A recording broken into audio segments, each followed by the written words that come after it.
이번 차시에서는 재미 한인의 이민 정착 두 번째 유형으로서 사회 경제적 적응에 대해서 살펴보겠습니다. 미국의 여느 이민자 집단처럼 1965년 이후에 한인 이민자들은 계층 배경에 있어서 비교적 선택적인 사람들이라고 할 수 있습니다.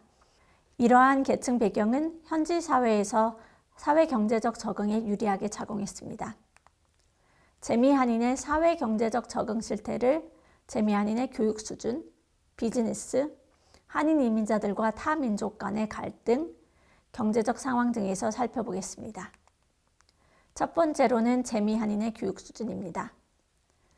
1965년 이후 첫 번째 한인 이민 집단은 주로 교육 수준이 높은 대졸이나 최소 고졸로 구성되어 있었으며 그중 많은 사람들은 한국에서 전문직이나 사무직인 화이트 칼라 직종에 종사했었습니다.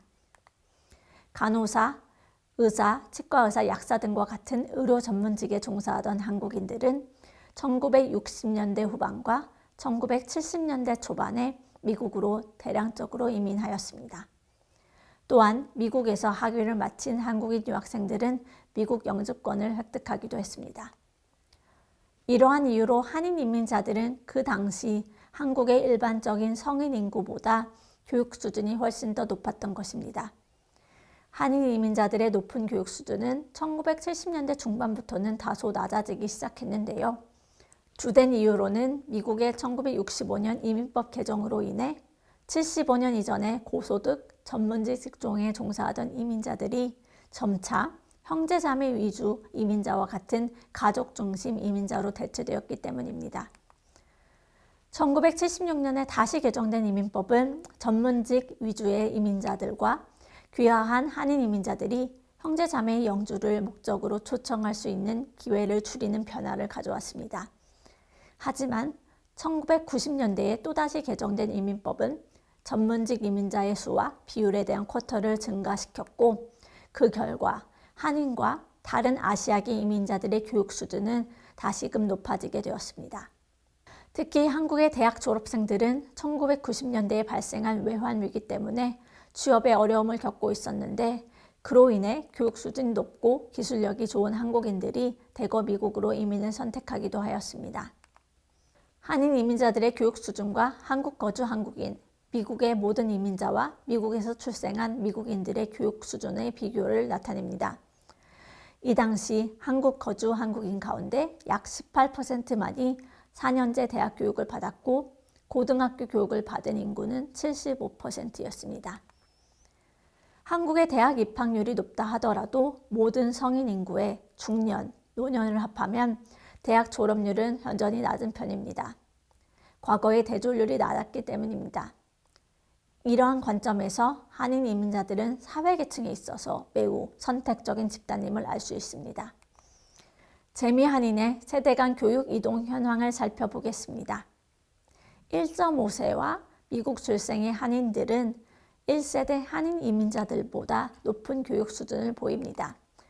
하지만 1세대 이민자들의 연령이 1.5세와 미국 출생 한인보다 훨씬 더 높다는 점을 고려하면 이 3세대 간의 연령 차이가 세대 간 교육 차이의 주된 원인이라고도 볼 수 있습니다. 재미 한인의 세대에 따른 교육 수준의 증가에서 가장 중요한 점은 세대 간의 교육 이동의 성별 차이가 크다는 점입니다. 미국에서 출생한 남성의 대학 졸업률은 69%로 이민자보다 단지 7%포인트만 상승했지만 여성의 대학 졸업률은 47%에서 72%로 25%포인트나 증가했습니다. 미국에서 출생한 한인 여성의 대학 졸업률은 72%로 상대적으로 남성들의 졸업률인 69%에 비해 다소 높은 수치입니다. 이민 1세대와 미국에서 태어난 세대 간의 연령차가 크다는 점을 고려하면 미국 출생 재미 한인 남성이 세대 간 교육 수준이 크게 증가했다고는 볼 수 없지만 여성의 경우에는 충분히 그 교육 수준이 증가했다고 볼 수 있습니다. 다음으로는 비즈니스 관련 내용을 살펴보겠습니다.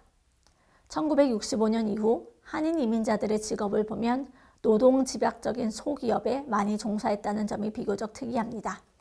25에서 64세 1세대 한인 이민자 중 28%는 미국에서 자영업을 하고 있습니다. 미국 인구조사 센서스는 재미한인 자영업자 비율을 낮게 측정하였는데 그 이유는 부부가 같이 자영업을 하는 경우 주로 남편만을 자영업자로 보고 있기 때문입니다. 또한 대도시권에 정착한 한인 이민자들의 자영업 비율은 소도시보다는 더 높습니다. 한인 이민자들이 한인 종족 경제에 격리되어 있기도 합니다. 이러한 직업 격리는 한인이 비한인과 사회적으로 소통할 기회가 거의 없는 사회적 격리로 이어진다는 것을 의미하기도 합니다. 민병갑 교수님의 애틀랜타 내 한인사업 연구는 한인들이 소기업에 집중되는 이유를 두 가지로 요약하였습니다. 첫 번째는 언어 장벽, 전반적인 취업시장에서 받는 불이익으로 인해 그들의 교육 수준에 상응하는 사무직이나 전문직을 찾기 어려워서 소규모 사업을 운영할 수밖에 없었기 때문입니다. 두 번째는 한인 이민자들의 시각에서 자영업을 하면 일반 직장에 취업해서 일하는 것보다 경제적인 신분 상승을 더 빨리 할 수 있을 거라는 생각 때문입니다. 하지만 그들은 사회적 신분이 낮은 소기업 주인이 되는 것에 만족하지는 못한 것으로 밝혀졌습니다. 그래서 뉴욕, 뉴저지 부근의 성공한 한인 사장들은 기부를 하면서 한인 단체의 사무직, 이사직 등과 같은 비교적 사회적으로 인정받는 직위를 찾는 경향을 보이기도 하였습니다. 뉴욕, 뉴저지 내 한인 상인들은 노동 집약적 사업에 밀집해 있었습니다. 대표 업종들로는 식료품, 첨가류 소매업, 아시아 국가에서 수입된 제품 소매업, 의류 생산업, 세탁업, 네일아트 서비스 등이었습니다. 1980년대 초에는 특히 많은 한인들이 식료품과 첨가류 소매업, 아시아 국가에서 수입된 제품 소매업에 종사했습니다. 1990년대 중반부터 나타난 대형 유통업소들이 소수민족 동네로 진입하면서 한인과 다른 이민자들의 업소들이 어려움을 겪게 되었습니다. 그 결과 한인 소유 소매점은 많이 감소했고 그 대신 세탁업, 네일아트 서비스 업소 등은 급증하는 현상을 보였습니다. 한인 지역사회마다 사업 분야는 다소 달랐지만 한인 사회에서 공통적으로 우세했던 분야를 세 가지만 고르자면 한국 및 다른 아시아 국가에서 수입된 제품 소매점, 식재료 주류가게, 세탁소 등이 있습니다.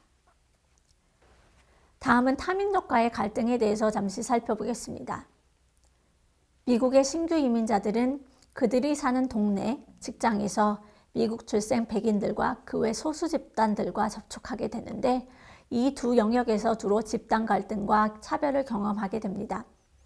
1980년대에서 1990년대 초반 한인 이민자들은 사업과 관련해서 다른 집단 및 정부기관과 갈등을 겪게 되었습니다. 다행히 이러한 갈등은 1990년대 중반에는 거의 종결되었습니다. 한인 상인들의 사업 관련 집단 갈등에 긍정적인 면이 있다면 한인 간의 결속력을 공고히 했다는 점입니다. 지금부터 1980년대에서 1990년대 초반 한인 상인들이 겪은 복잡한 집단 갈등과 1990년대 중반에 왜 이러한 갈등이 사라지게 되었는지에 대해서 살펴보도록 하겠습니다. 또한 한인 이민자들의 사업 관련 집단 갈등이 한인 간의 결속력과 정치의식에 미친 긍정적인 영향에 대해서도 다뤄보겠습니다. 1960년대 말 한인 이민자들은 초기에 도매업, 한국에서 수입한 옷, 핸드백, 보석, 헤어관리 제품 등을 판매하는 소매업, 의류제조 하청업에 종사했습니다. 1970년에는 미국 각 도시에서 식재료, 주류 소매업을 했고 뉴욕에서는 청가상을 하기도 했습니다. 이 네 가지 소매업 가운데 세 가지는 1970년대에서 1990년대 초반까지 소득이 낮은 흑인, 라틴계 거주 지역에 집중되었습니다. 1980년대와 1990년대 초반 뉴욕, 로스앤젤레스와 같은 대도시 내 흑인 동네의 한인 상인들은 흑인 고객과 흑인 지역 단체 대표들로부터 불매운동, 방화, 폭행 등과 같은 배제를 받아왔습니다. 이러한 한인 상인과 흑인 고객 간의 갈등은 언론에 지대한 관심을 받기도 했습니다. 미국에서 가장 큰 대도시자 가장 큰 한인 밀집 지역이었던 로스앤젤레스와 뉴욕에서 한인과 흑인의 갈등은 안타깝게도 극에 달했습니다. 1992년 로스앤젤레스 폭동이 일어나기 전에도 이러한 현상은 사실 존재했습니다. 1981년부터 1995년 사이 뉴욕의 한인업소 13개는 흑인들의 불매운동 대상이었으며 그중 6개 이상은 한 달 이상 불매운동에 시달렸습니다. 한인과 흑인 지역사회는 불매운동 중단 혹은 지속을 위해 극단적으로 정치적, 행정적 로비를 하거나 공동구매를 하기도 했고 기부 캠페인, 법적 소송, 집회, 피켓 시위 등과 같은 지역사회의 모든 수단을 동원했습니다. 로스앤젤레스 흑인 동네에서 한인 상인들이 입은 가장 심각한 피해는 폭동 기간 내에 약 2,300개의 한인 업소들이 파괴되었다는 것입니다. 피해를 입은 한인 업소들은 대부분 주로 흑인이 모여 살던 사우스 센트럴 로스앤젤레스 주위에 있었고요. 코리아타운과 다른 지역에 있던 한인 업소들도 공격을 받는 대상이 되었습니다. 한인 소매업자들은 백인 납품업자, 라틴계 직원, 거의 유대인 출신이 대부분이었던 백인 임대인들과도 마찰이 생겼습니다. 3가지 주요 한인 소매업 가운데 한국과 아시아 국가에서 수입한 제품을 판매하는 분야는 거의 한국인 공급자로부터 물건을 구매했습니다. 따라서 인기 있는 상품을 받는다던가 배송이 비교적 빠르다던가 한국인 도소매상 사이에서 꽤 일상화된 외상으로 물건을 구매하는 등의 장점이 있었습니다. 하지만 식품 소매상 첨가상은 백인 납품업자와 거래를 했어야 했는데 이 과정에서 차별적 대우를 받기도 했습니다. 특히 뉴욕, 뉴저지 부근의 한인 첨가업자들은 헌츠포인트 시장에서 농산물을 구입해야 했었습니다. 한인 농산물 소매업자들은 이탈리아계, 유대계, 백인 소유 도매상에서 일하는 직원과 매니저로부터 무례한 대우, 차별, 폭행을 받았던 적도 있습니다. 한인 상인들의 백인 임대업자에 대한 높은 의존도로 인해 금전적인 피해를 받았습니다. 많은 임대업자들은 사업이 잘 되면 계약을 연장하지 않았고 짧은 기간 내에 업소 임대를 2~3배 이상 인상하기도 했습니다. 따라서 뉴욕 맨하튼의 한인 농산품 가게 주인들도 급증하는 임대료를 내기 위해 24시간 업소를 운영할 수밖에 없었습니다. 또한 라틴계 직원들의 크게 의존하던 한인 가게 주인들은 노동 관련 법적 문제나 피켓 시위를 겪기도 했습니다. 한인과 흑인 간의 갈등은 1980년대와 1990년대에 매우 빈번해서 절대 끝나지 않을 것이라고 생각되기도 했습니다. 하지만 1990년대 중반부터 흑인들의 한인 상점 불매운동과 다른 형태의 한인 흑인 갈등은 사라졌습니다. 시간에 따라서는 업종의 변화도 다시 생겼습니다. 1980년대와 1990년대 흑인 지역에서 소매업을 운영하던 한인 여성들은 한인 네일샵에서 일을 하기도 했습니다. 한인 이주자들의 달라진 미국 사회 적응 방법이 시사하는 바는 한국 상인들과 직원들은 한국인이 아닌 고객들과 사회적으로 교류를 더 많이 해야 한다는 점입니다. 젊은 세대의 한인 성인들은 대부분 전문직이나 관리직 직종에 근무하면서 이전 세대보다 훨씬 더 많은 비율이 미국 주류 경제에 참여하고 있습니다. 젊은 재미 한인들에게서 직업적 동화가 비교적 빠르게 진행됐고 한인 이민자들과 미국 출생 한인들은 과거보다 미국 주류 사회에 사회경제적으로 참여하는 정도가 훨씬 강해졌고 그 결과적으로 미국 주류 사회로의 통합이 빠르게 진행되고 있습니다. 한인들의 교육 수준은 비히스패닉계 백인 미국인들보다는 높지만 수입은 조금 낮습니다. 이러한 이유로는 언어 장벽이 있습니다. 또한 이민자들의 많은 비중이 아직도 자영업을 한다는 점을 들 수 있습니다. 자영업자들의 수입은 보통 회사에 취업한 이들에 비해 낮게 보고되기 때문에 자영업 비율이 높은 한인들의 수입도 낮게 보고될 가능성도 크기 때문입니다. 그렇지만 이들의 실제 수입이 꼭 낮은 수준이라고는 볼 수 없습니다. 젊은 세대 한인들의 경제적 상황은 한인 이민자들보다는 훨씬 더 유리합니다. 미국에서 출생한 백인계 미국인보다도 훨씬 더 소득이 많기도 합니다. 경제활동 인구에 속한 대부분의 젊은 한인들은 20, 30대인 반면 한인 이민자들은 대부분 중년입니다.